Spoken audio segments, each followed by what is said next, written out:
Hey everyone, this is SM Pratt, and today we're going to open up a couple of packages that just arrived from Japan. We have a nice 2-for-1 video. I don't know what's in this big bag thing right here. A couple of purchases I made over this past month. I do know what's in this one, so we'll save this one for the end. But we'll go ahead and start with this big bag. I'm just going to have to cut it off camera. You will see the scissors coming down, the dreaded scissor me Timber Prats coming down here on the top. So we have multiple packages in a package. So there we go. We got these guys. A lot of packages in a package. We got this. So you can see this went to a middleman. Oh, there we go. That's always good. That's always a good start to have a card popping out of the package. It's a good protection. Hopefully it doesn't get a crease. We'll go ahead and open this here, I guess, at the top. There's no real rip breaking point. Yes, that's a Pokemon set too. You can tell I'm not used to opening packages on camera. I'm trying to do this as careful as possible. Okay, there we go. I can feel the cards. There it is. Look at that. Look at that packaging. Could this be, did they just slop this together? Just throw that in there? All right. We're going to throw in a bunch of cards that we have. Okay, there we go. That's the last one that was sticking out the bottom. Just want to get some fresh air. Do we have a crease on it? So what we're looking at here, probably going to be some Scream promo cards. In my opinion, I think these cards are just fantastic value for what they are. The art, you can't overstate these cards. The artwork is phenomenal. I think pretty much everyone agrees that the art is pretty much peak. These are probably going to be, I remember buying a lot of the 3 cards that were available at the Pokemon Center. It's probably we're going to look at here. We got another Eevee. What's that, like 4 now? 12. What's this next one going to be? Oh, back to Rowlet. I think that was like 2 Rowlets or something like that. Oh, there goes another one. So yeah, these are probably going to be a lot of the Scream cards. Really like the Scream cards. Typically, when I make these type of purchases, I don't show people for a number of reasons. I don't want them to freak out that, businesses can have inventory that goes beyond what they're flipping during the week. So, I really try to buy a lot of the stuff that I like. I just go with my gut ultimately. God, these cards, look at this Psyduck. The Psyduck is my personal favorite. I think this one, number 1, Mimikyu, number 2, number 3, probably Pikachu, then either Rowlet or Eevee. But this Psyduck is just it. Look at this. I mean, look at everything we got. We got Haunter, Gengar. I think that's Sableye creeping up there on the side. And it's the first one. So you can see in the background, like Psyduck, it carries on. You can see a silhouette in the background if you didn't know that. Not only do you have this top tier design, but you also have really cool identity as well that plays into the next card. A couple more Psyducks. Here we go. Another Psyduck, another Rowlet. I think we're up to like 4 Rowlets now or something like that. There we go. 3 Rowlets. And then some more just tossed in Scream promos. Luckily, they're new back and they have the Kevlar design. For some reason, Japan, they can just do whatever they want with cards. They don't get as damaged. I don't know how they do it. But here's a couple more. Ooh, I heard the tape sound. You don't want to hear that. Psyduck, Rowlet, and another Rowlet. And I think that's all of them. Okay, that's everything from that package. So there's our first package within a package. Here's our next package. Try to slide. Oh, it's not even sealed. That's always good. So we got this thing in the package with some staples. You don't see staples too often. Cutting edge. Let's see if I can do this carefully. All right, we got 1 tape down. I don't know what I would choose. If I had to choose staples or tape. Well, you got them again. We got staples again and tape. You get both of them. All right, this is crazy. This is just how to not package a card. How to not package a card 101 right here. We're experiencing it. Okay, we got this open. Move past the staples. Let's see, there's a trap door inside. This is like a booby trap package. Oh, okay, and the card is taped in. This is beautiful. Beautiful. There we go. We have a better chance of this thing just sliding out of the bottom. Oh my God, this is awful. Can we get past this? No, we can't get it past here because there's just another staple. There we go. Oh boy. Are you okay, Grand Party? Looks clean on the front. Let's see what the back's talking about. With Japan, it's always like this. You could find a mint card, but will it arrive mint? Will they staple the package shut? Ooh, this one is crispy clean. That is rare. That is I see a little whitening there in the corner. That is a crispy clean card, especially for surviving that Titanic journey over here.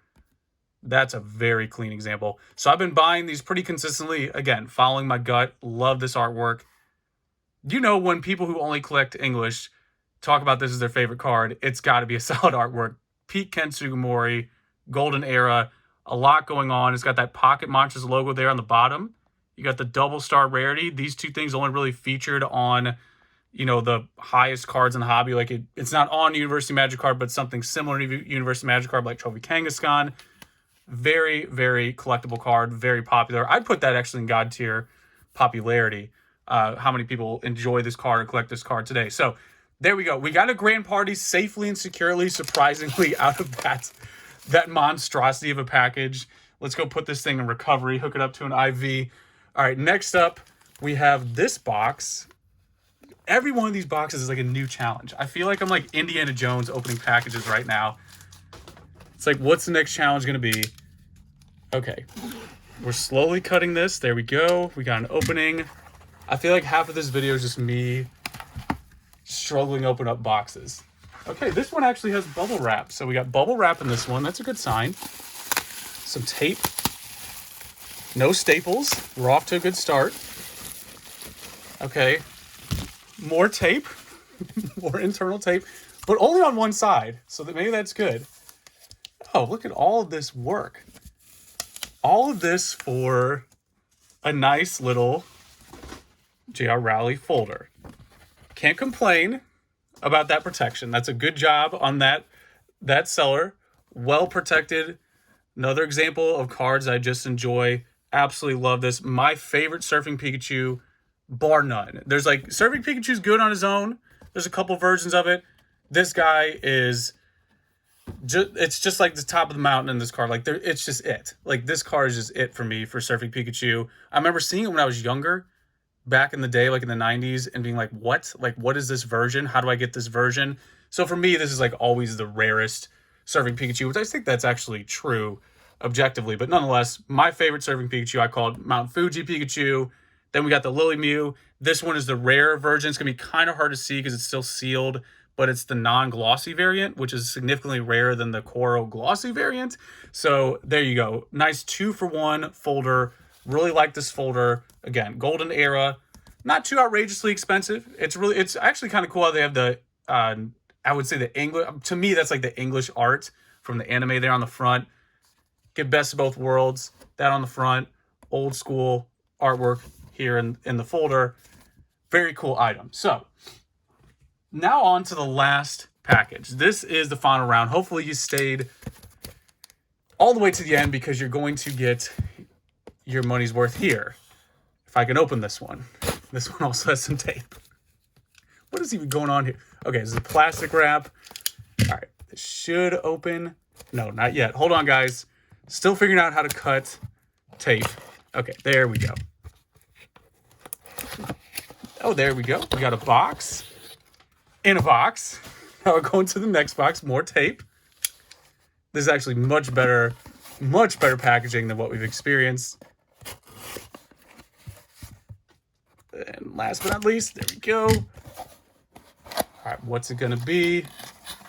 What's inside the magic box is what's inside the bubble mailer. And this is gonna be one of the riskiest cuts I've done in a while. So we're gonna cut this as carefully on the top as we can. If people even knew. So inside we have a pretty mint looking card. This is a very mint card. I don't see much damage. Let's do maybe that whitening there at the top. Do you see that? Let me try to focus it. Maybe a bit of whitening there. But what this is a mint University Magikarp. If you don't know what this is, it's one of the rarest cards in the hobby. It's just, I had to pause for a second because I can't believe it's actually mint. I bought this with that in mind, paid a premium for that risk. I did it before with the Tropical Wind and it ended up arriving with indents. I think this one's pretty clean. We'll do a full view here. Yeah, this one's looking very clean. I can already tell in person that doesn't have the same issues the Tropical Wind did. Oh, yeah, look at that. Look at that. You see that light? There it is. Sensing indents not found. Beautiful. That's what you want to see. This has got to be a mint 9 minimum. Minimum 9. I don't see anything wrong with this. Good centering. That is potentially the only problem right there. Let's get this thing back in its protection. Yeah, this one is going to be mint 9 minimum. So I did pay a little bit more on average because it was ungraded. Definitely brought these out on purpose to close within the video. This one, people are like, wait, PSA 8? This is my favorite Lucky Magikarp. If you don't know the story, I bought a collection from someone, a larger collection. This was included in the bulk. You can see the older cert number. It was a long time ago. Actually, I had it for a while and then eventually graded it. So this cert number really doesn't even tell you how old it is because I had it for just a while, just sitting. And this one is in my office. You don't see it. It's in the videos. It's off camera, but this is my Lucky Magikarp. My favorite out of all of them. I own a couple 10s, but this one is always going to be the top. But with that said, this right here is in better condition. You can see my Lucky one has a little bit of front whitening there. This one is just super clean.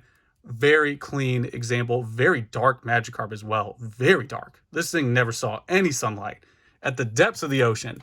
And also, one more thing I want to talk about is, I know this guy right here is trending, and for good reason. It's a very unique card. You got that nice variant.